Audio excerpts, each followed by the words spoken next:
What is up, my fellow Earthlings? Welcome to my YouTube channel. My name is Johnny Starseed and I'm here to just spread some love, some light and positivity, and to support a new human story that is emerging before our human eyes with some science, spirituality, a little bit of ancient wisdom, and the most powerful gift that has been given to us as a human species. And that, my friends, is the gift of love. If we are a human race that really wishes to see a brighter future for our world, then we got a lot of work to do. So we must begin shifting the ways that we think and the way that we feel about our connection to ourselves, to one another, to nature, to our planet Mama Earth, and the connection that we share with our whole universe. In this video, I'll be talking about the silly war on politics and how we, the people, can hopefully heal that war. Fingers crossed.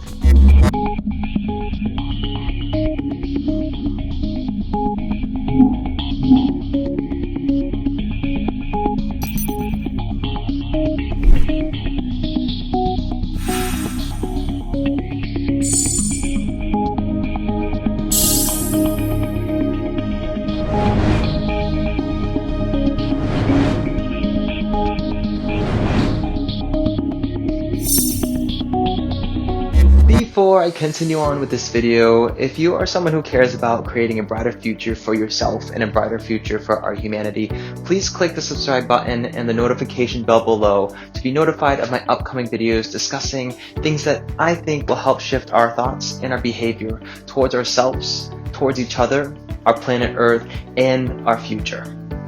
So now that I said that, to all of my beautiful human beings out there, created by God, created by the universe, created by source energy, there are two very important phrases that almost every single one of us has heard at some point in our lives. Two different wise men from two different backgrounds, but from the same planet Earth, once said, "You shall love your neighbor. You shall love your neighbor as yourself," meaning, do unto others as you would have them do unto you, as well as love thy enemy, meaning find a place in your heart to put aside all differences and love them as your fellow spiritual human being. And lastly, the other wise man, be the change you wish to see in the world. So why would someone even bother saying such simple and profound words? Personally, I think they're pretty obvious, standard, and wise words to live by for many simple reasons. But I don't know why they're such difficult statements for people to follow. Oh, I actually do, which is a long story, which we will address and uncover throughout my YouTube channel. But for now, let's talk about love thy neighbor and love thy enemy. First off, before we can even love thy neighbor and your enemy, you must love yourself, your planet, the opportunity to have this experience called life, and to be blessed to be alive. That's the first step. The gratitude in all of the small things. Love yourself, love your earth, love the sun, the moon, the ocean, the stars, the trees, the mountains, the canyons, the waterfalls, and so on. Love the air that you breathe. Spend time with yourself, connect with nature, connect with your planet, your universe. If you can't connect with yourself in this planet, how are you going to have the love and the wisdom and capacity to connect with others, your creator, your planet Earth? That's step one. Step two, love thy neighbor as yourself. This is very simple. If you can find the love that you have for life and the love that you have for yourself in this whole creation, this whole experience, it becomes much easier to find love in all those around you. And as you begin to see that we're all on this journey of learning and this journey of understanding and remembering and experiencing life on this planet Earth. And when you begin to see that the key to this experience is not for us to just survive on this planet, you begin to see that this experience is here to thrive, for us to thrive as one. When you begin to see and experience that feeling of unity, and you see that concept more clear, the concept of one unit, you understand a greater picture, a deeper picture. That's step two. Step three, love thy enemy. Why is someone telling us to love our enemy? Doesn't that sound weak? Like we're putting down our guard and our defenses, allowing us to be vulnerable? How are we supposed to find love in our hearts for an enemy, especially when their actions and opinions are opposite of our own? And with everything that's going on in the world, like how do we find love for this? Honestly, it's more of seeing a bigger picture and not letting the hatred and fear blind you from taking progressive and proper action and making proper decisions and seeing again the bigger picture. If you have observed from many Netflix shows and TV and from history, what hatred, fear, and war do to leaders and groups of people, it is a constant struggle of survival, a constant struggle of opposition, a constant battle, and a constant struggle of creating a unit that benefits our humanity and our planet as a whole. But if we shift our old perception of surviving onto the concept of thriving, then the story changes very, very drastically. In life on Earth, we've been given this beautiful opportunity to learn lessons. One of those greatest lessons that we are here to learn and working towards is unity. So why love thy enemy? First off, humans from time after time have been conditioned to believe we live in a world of opposition, competition, survival, and separateness. But luckily, we are starting to wake up and see that these concepts are phasing out because those concepts are no way, by any means, a sustainable way for us to live on our planet Earth. So let me talk about the energy involved behind having an enemy. When you claim to have an enemy in your life, you emit the energy and the vibration of opposition. And we'll talk more later in future videos, but the more that you oppose something, the more that you are going to attract that vibrational matter back, that vibrational reality. This is called the law of attraction, in which the energy of our universe mirrors our reality back to us through our thoughts and our emotions.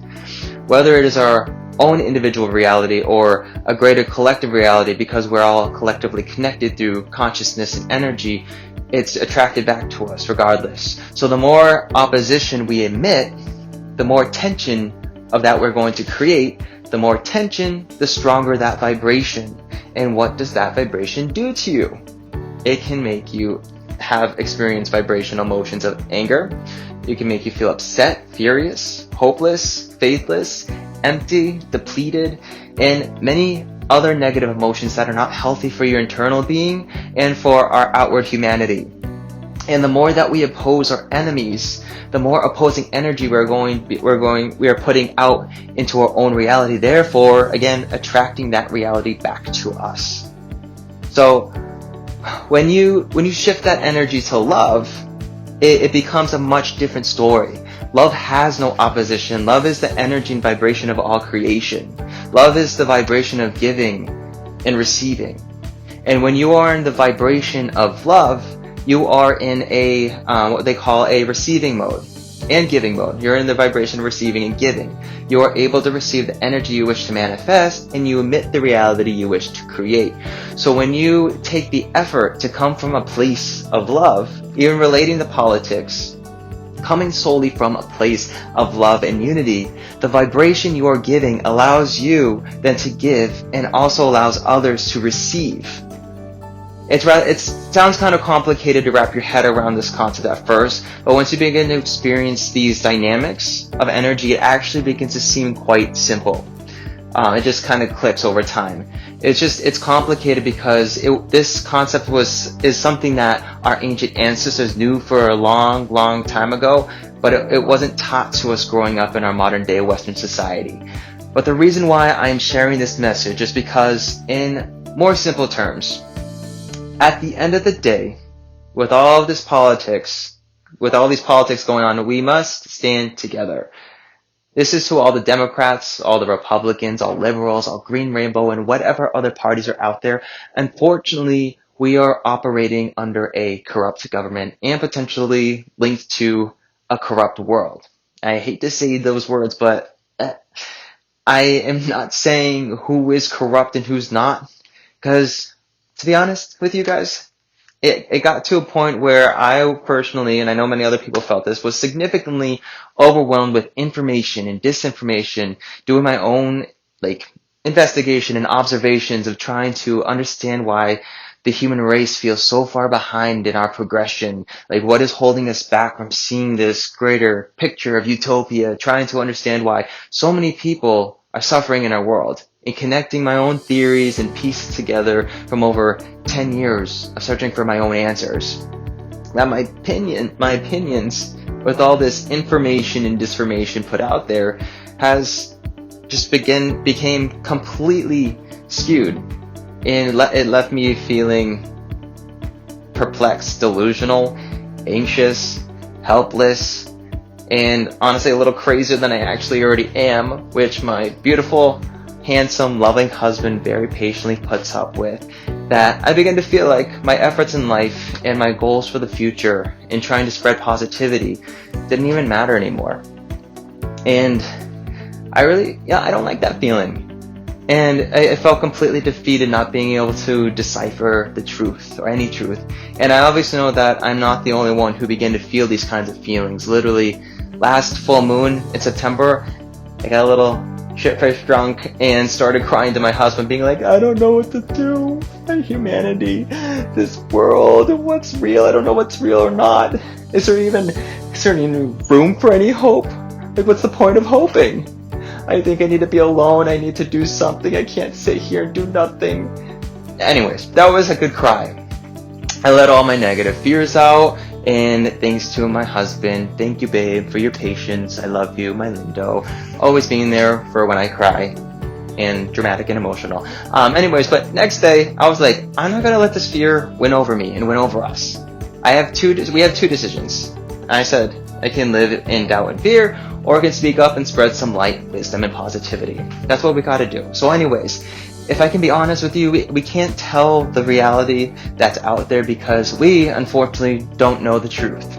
We don't know what's real and what's not because everything, unfortunately, through our media and our government has been completely manipulated by some type of higher power. And that sucks. But if there is one thing that I do know, and it's one thing that I do know is true, is this: my heart and your heart. To our country out there, to our humanity, to our world, planet Earth, my business here is not to tell anyone who to vote for or what to believe in, because at the end of the day, what I truly care about is how we are treating each other in this experience. Of all races, of all religions, of all color, ethnicity, sexual orientation, of all countries, we are combating each other like we are each other's enemies.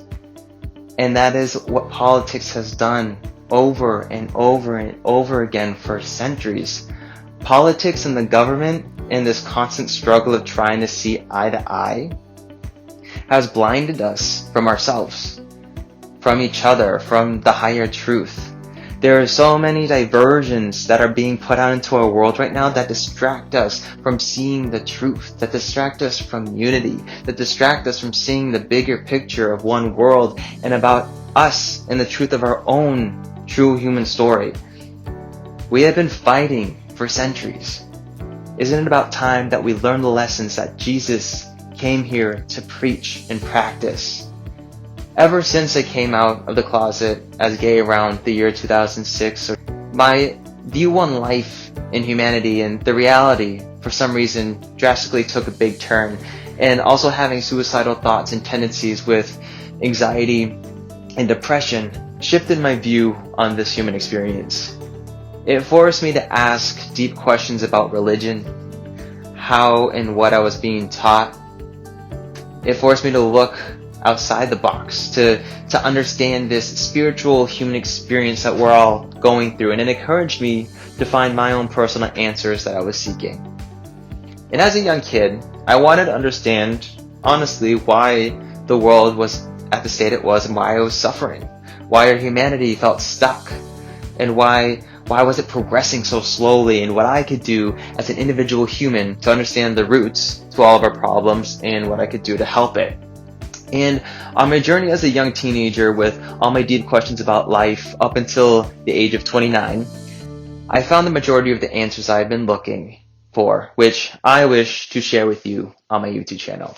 So, anyways, before the other videos, right now, here is a little poem I wish to share with you that I wrote when I was 15 in high school called An Eye from Every Human. So, relate the sight and colors of every human.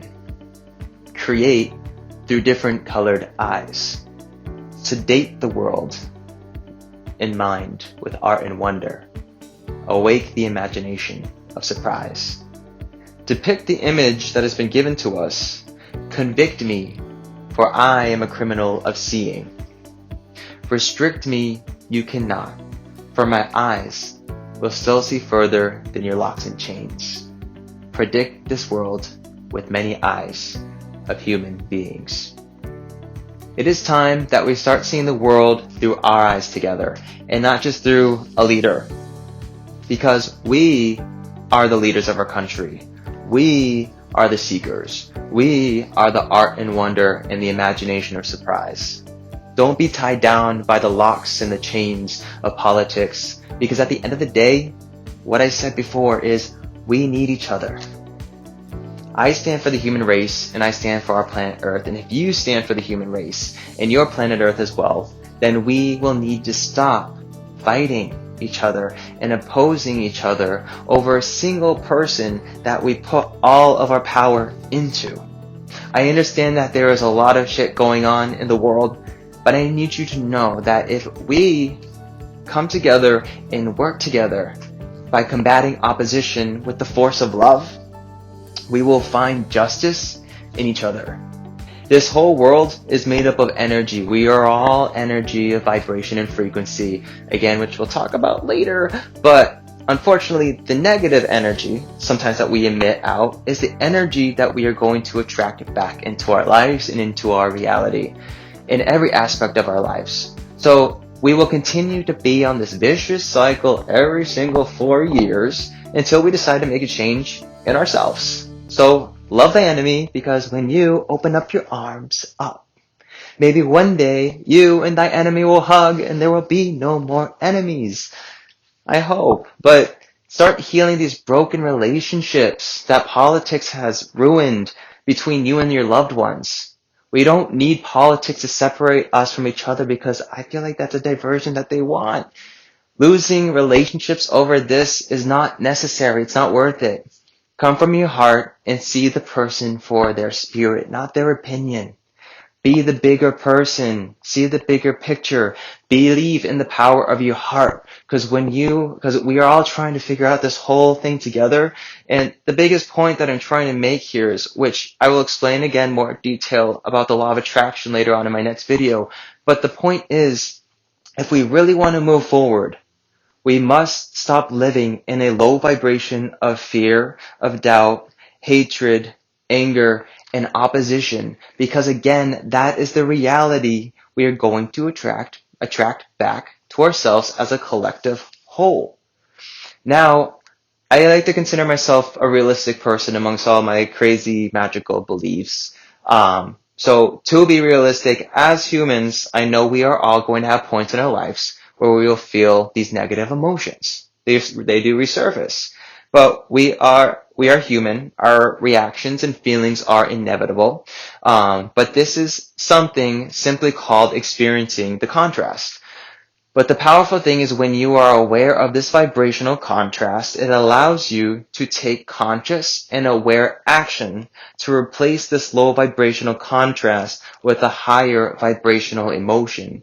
And again, that higher vibrational emotion I am referring to is love. As cheesy as that sounds, I know you want to vomit, but it's love. And when you are in this vibration and frequency of love, you are able to connect to higher consciousness, your inner spirit, and you're able to make more conscious, aware actions and decisions in your life that lead from your heart center, that lead from your heart chakra, which I, in turn, will be able to contribute and positively influence humanity and the energy of all of those around you. We need each other.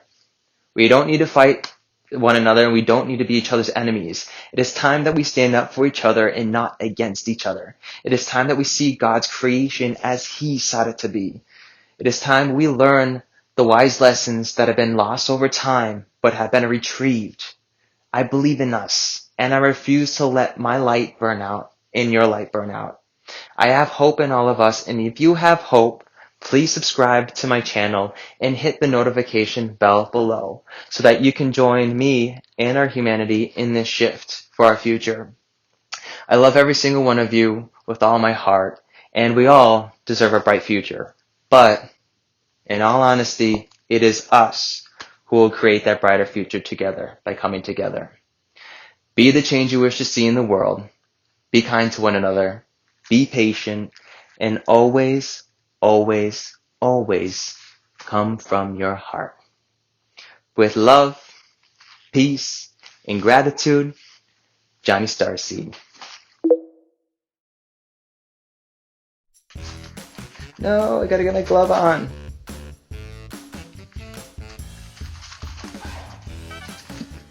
I don't even know if anyone's gonna listen to this 20-minute video.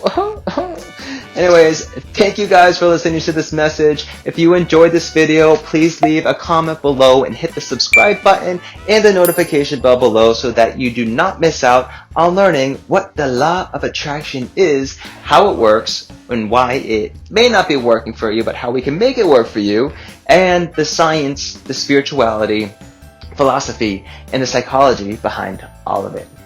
Thank you again, all you beautiful humans, and all of you have a galactical day. Namaste.